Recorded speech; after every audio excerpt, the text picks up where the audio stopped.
Hey, Homer, what'd you do? Get a haircut or something? Look closer, Lenny. Oh, I know what it is. You're the biggest man in the world now. And you're covered in gold. 14 karat gold.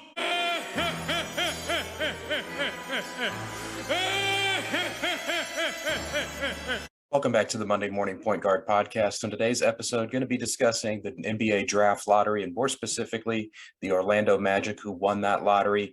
Feels like most years we have a consensus number one overall pick, but this year that's not the case. So who should the Orlando Magic go with the number one overall pick? If you did enjoy the video, please be sure to like it as well as subscribe for weekly content. Also, the podcasts are now up on Spotify, so you can listen to the full episode uninterrupted there. And if there's a spot you agree with, disagree with, either reach out to us on Twitter or in that comment section, and we'd love to discuss with you.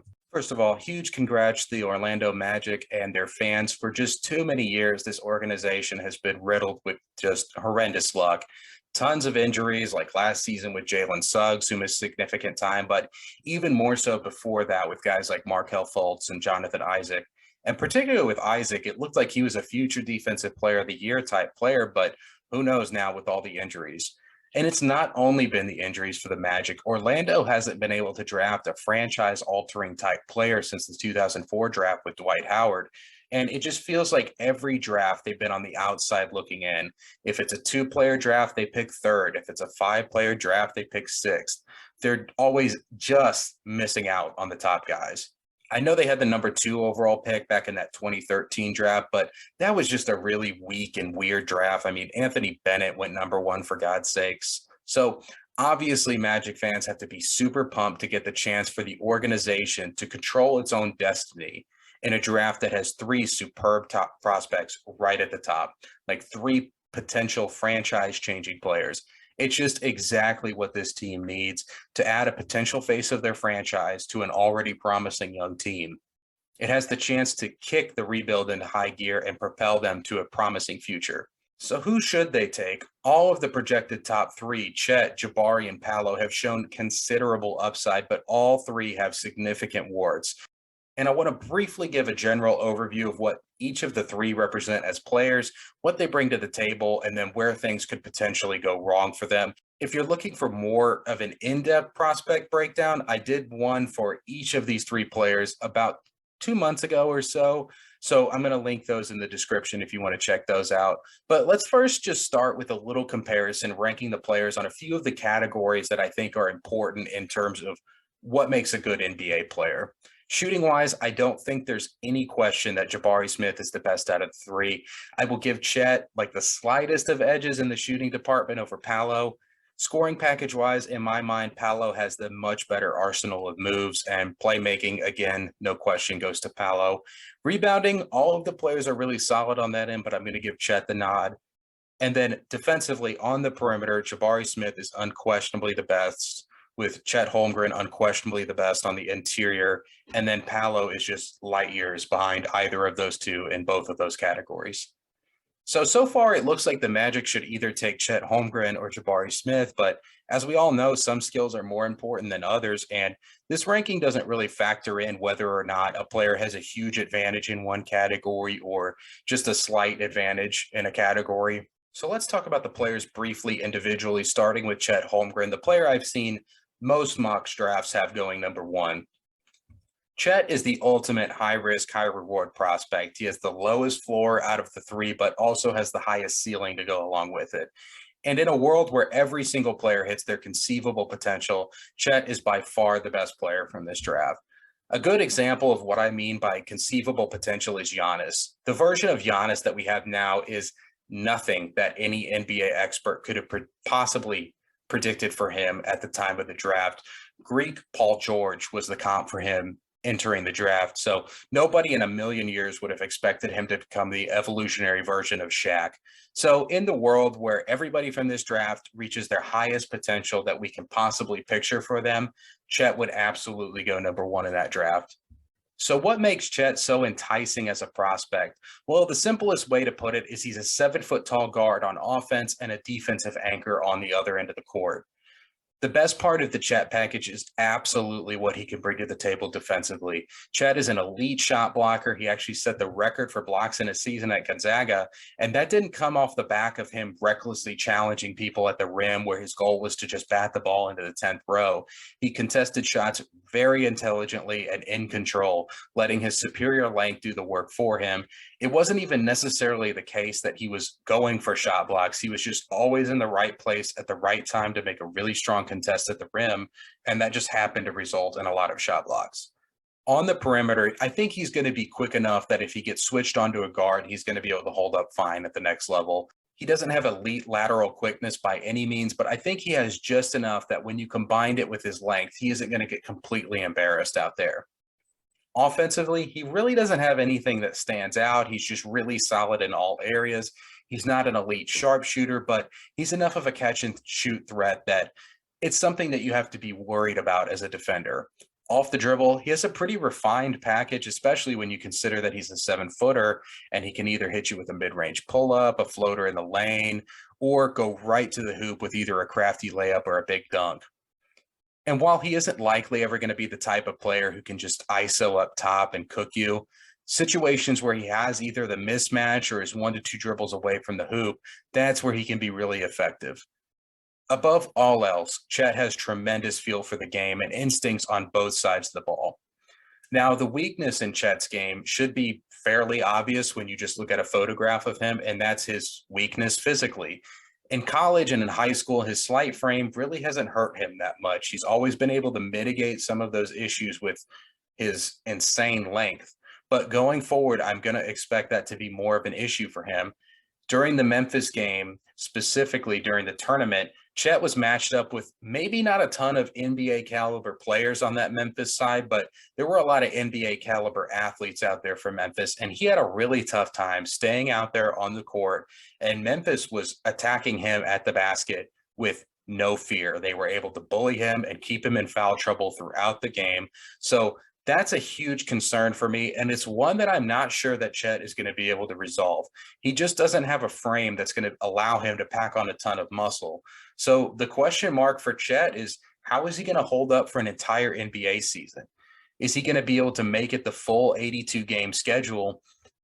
And is he going to be able to stay out of foul trouble, or is he just going to be bullied and shoved into a locker like some nerd in a mid-2000s movie? Roster-wise, I think the Magic actually have a pretty good surrounding roster to add a guy like Chet Holmgren. They have a few good offensive initiators like Franz Wagner, Cole Anthony, and Markelle Fultz, none of whom are going to dribble the air out of the ball, which is going to allow Chet some opportunities to play make.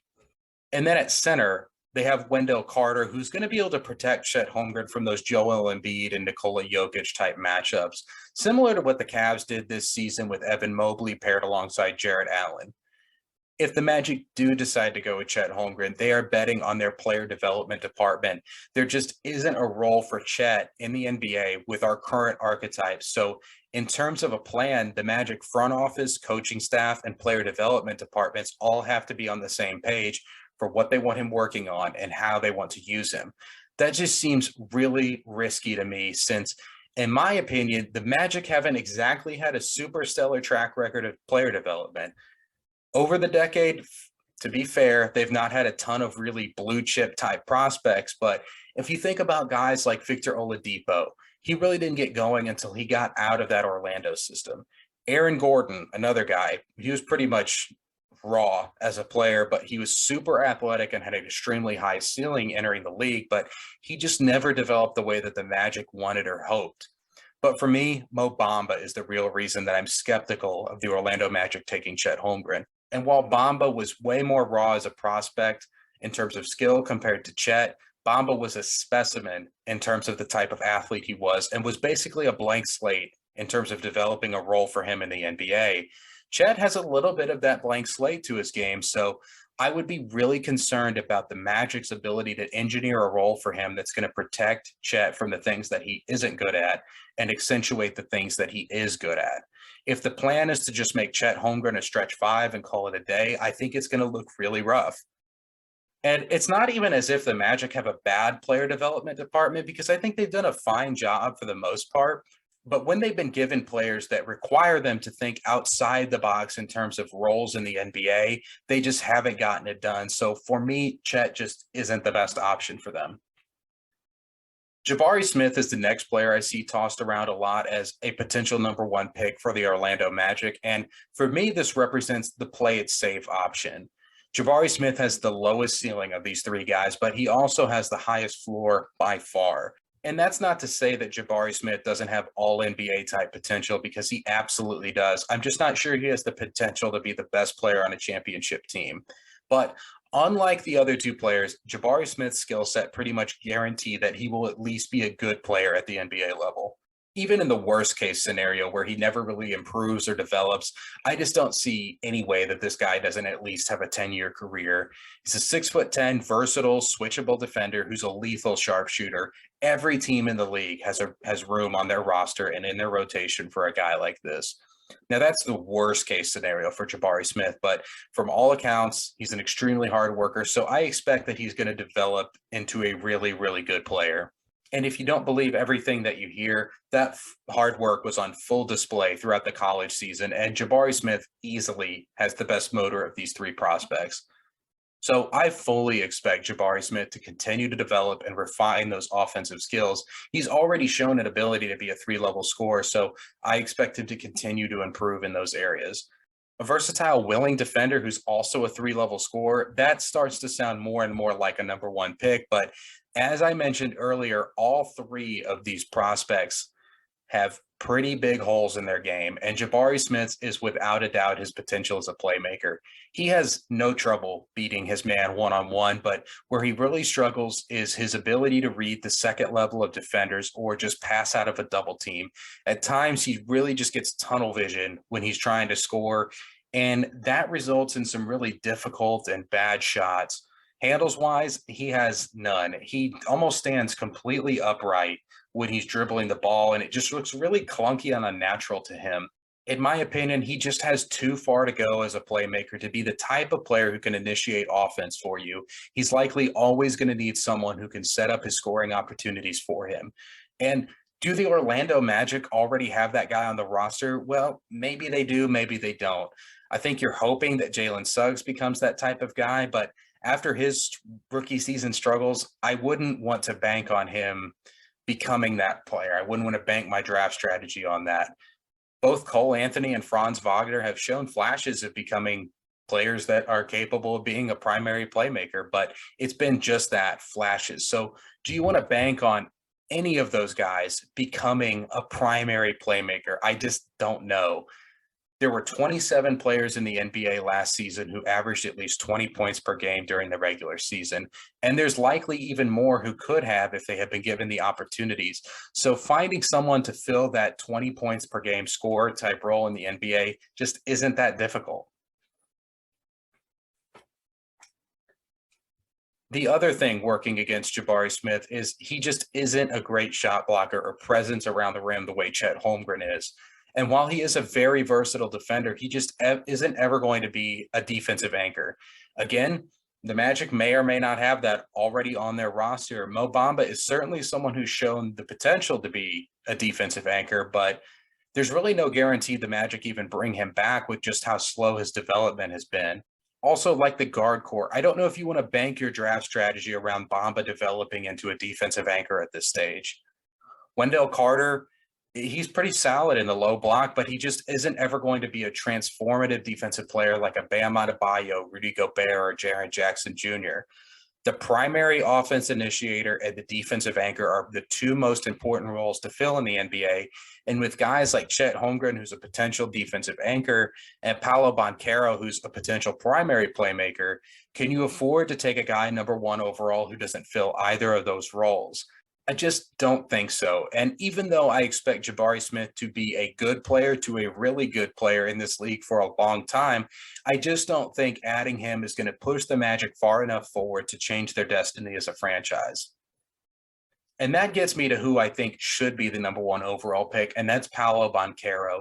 So why do I say that? Well, to me, he represents the happy medium between the high risk, high reward, swing for the fences type pick that would be Chet Holmgren and that play it safe pick with Jabari Smith. The ceiling doesn't go to the same level as Chet Holmgren, but Paolo is far more likely to reach his potential as a player. He's already shown an elite ability to handle the ball and read defenses, unlike Jabari Smith. Now, sure, Jabari could improve the handle and learn how to pass out of a double team, but the level of vision that Paolo Banchero has is just something that can't be taught. Also, like Jabari Smith, Paolo is a potential 3-level scorer, but for me, the scoring package with Paolo is just a bit more refined. Banchero already has elite footwork, and because he's so advanced at reading defenses, everything he does is quick and decisive. The ball never sticks in his hands for too long. He doesn't need a ton of time on his isolation opportunities, and he just offensively blends the two worlds of shifty guard and dominating big man together near flawlessly. He already has a complete offensive package. There just isn't going to be anything skill-wise he's going to need to add from scratch. So for Paolo, it's just going to be a matter of refining and improving upon those skills that he already has. And while Paolo is nowhere near the level of shooter that Jabari Smith is, I think he still has enough and can develop into somebody that you're going to need to worry about on the three-point line as a defender. Where Paolo falls short is on the defensive end, and that's where he's a complete liability at this stage.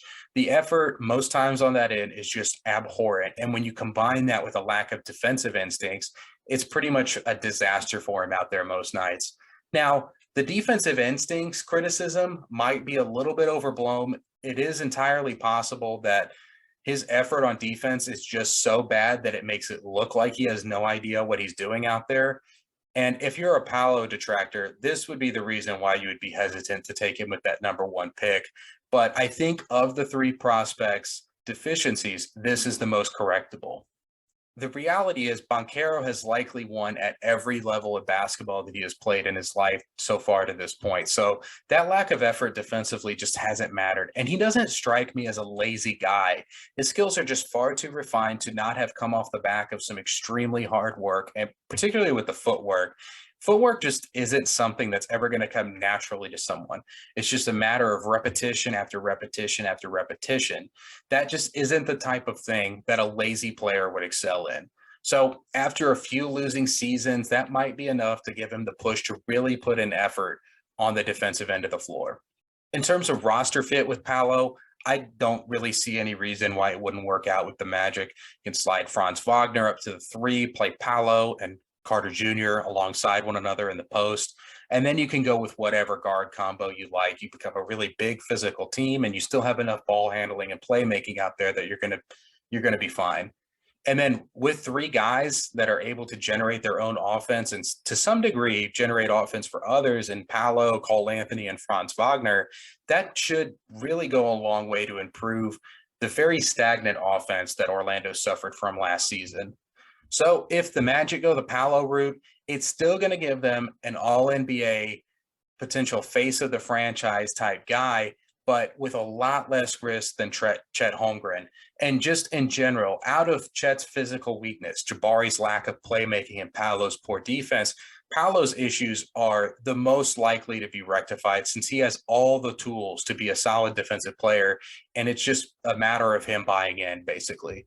So if I were the Magic, I would take Paolo Banchero with the #1 overall pick. He's a complete offensive player with elite playmaking feel, and in my opinion, has the least distance to go to be the type of player who can be the face of your franchise. But if you were the Orlando Magic GM or the decision maker there, who would you take #1 overall and why? Let me know down in the comment section.